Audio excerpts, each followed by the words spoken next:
ஓம் பகலாமுகி வித்மிகே சம்பின் சதிமிகே தன்னோ தேவி பிரஜோதியார். பக்தி கிளிட்ஸ் நேயர்களுக்கு அடியேன் உங்கள் சிவயோகி சிவசக்திமான் சுவாமிகள் வணக்கத்தை தெரிவித்துக் கொள்கிறேன். இந்த பதிவில் சனி பகவானுடைய வக்ர நிவர்த்தி பலன்கள். சனி பயிற்சி திருக்கணித பிரகாரம்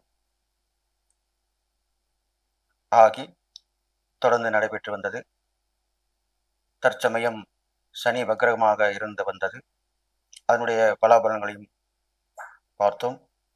இப்பொழுது சனி வக்ர நிவர்த்தி ஆகிறது. அது வருகின்ற 28/11/2025 வெள்ளிக்கிழமை அன்று சனி பகவான் வக்ர நிவர்த்தி ஆகிறார். அதனால் ஏற்படக்கூடிய பலாபலன்களை சுருக்கமாகவும், உங்களுக்கு ஏற்பட போகும் நல்லது கெட்டது, அதுக்குண்டான பரிகாரங்கள், வழிமுறைகள், இதைத்தான் சொல்ல போகிறேன். சனி பகவான் வக்ர நிவர்த்தியை அடைந்த பிறகு அவர் குருவுடைய வீட்டில் இருக்கிறார். அப்பொழுது குரு கடாட்சம் ஏற்படும். இதனால் வரை மத போதகர்கள், ஆசிரியர்கள், உபதேசம் செய்பவர்கள், இவ்வாறு இருக்கக்கூடியவர்கள் எல்லாமே பலவிதமான பிரச்சனைகள் சந்தித்து வந்தார்கள். அது இப்பொழுது நீங்கிவிடும். அவர்களுக்குரிய மரியாதை வழங்கப்படும். அரசாங்கத்தில் கூட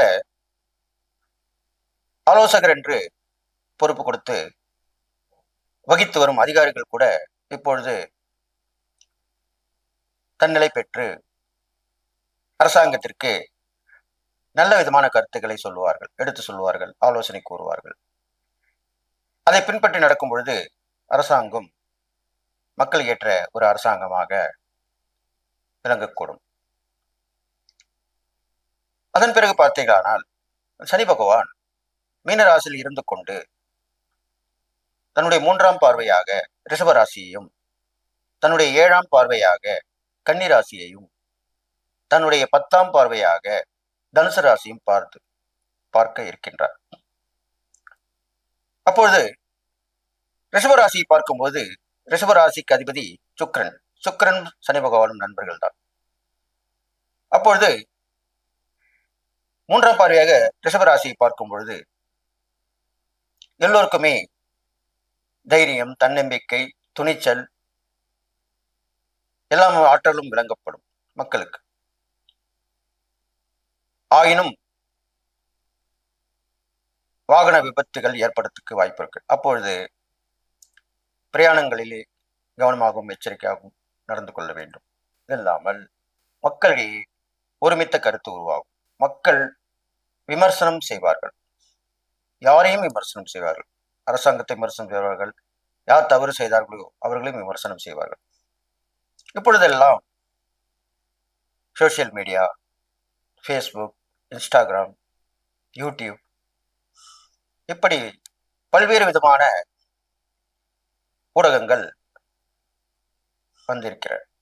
அதன் வாயிலாக மக்கள் இப்பொழுது எல்லோருமே மிகவும் சுலபமாக சொல்லக்கூடிய கருத்துக்களை சொல்ல முடிகிறது.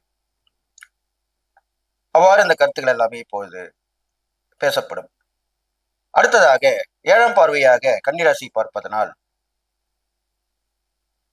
கணவன் மனைவி உறவு பலப்படும். ஒருவருக்கொருவர் விட்டு கொடுத்து செல்வார்கள். கூட்டாளிகள், பங்குதாரர்கள் நலம் பெறுவார்கள். ஒற்றுமை உணர்வு மக்களிடையே ஏற்படும். அதன் மூலம் நன்மை நடக்கும். ஆங்காங்கே எந்த துறையாக இருந்தாலும் ஒரு சங்கமோ அல்லது ஒரு அசோசியேஷன், ஒரு கூட்டு முயற்சியால் ஏற்படக்கூடிய அந்த விஷயங்கள் எல்லாமே நடக்க ஆரம்பித்துவிடும். அதன் பிறகு பார்த்தீர்களானால் 10ஆம் பார்வையாக தனுசு ராசியை பார்க்கிறார். இதுவும் குருவுடைய வீடாக சொல்லப்படுகிறது. அப்பொழுது நீதி, நேர்மை, சத்தியம் தவறாமல் மக்கள் விளங்கப் போகிறார்கள்.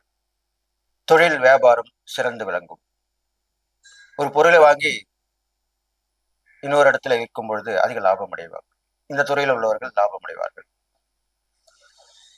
நிறைய ஏஜென்சி, கமிஷன், இந்த மாதிரி துறையில் உள்ளவங்களுமே நல்ல வளம் பெறப் போகிறார்கள்.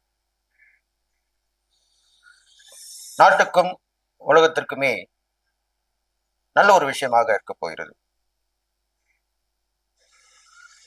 இந்திய நாடு தலை நிமிர்ந்து இருக்க போகிறது. வல்லரசு ஆகக்கூடிய வாய்ப்பும் உருவாக போகிறது.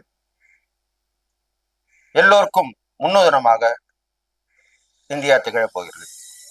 இவ்வாறு இந்த பொது பலன் இருக்கும் என்று சொல்லி, அடுத்ததாக 12 ராசிகளுக்கு உண்டான பலன்களை பார்க்க இருக்கிறோம். நீங்கள்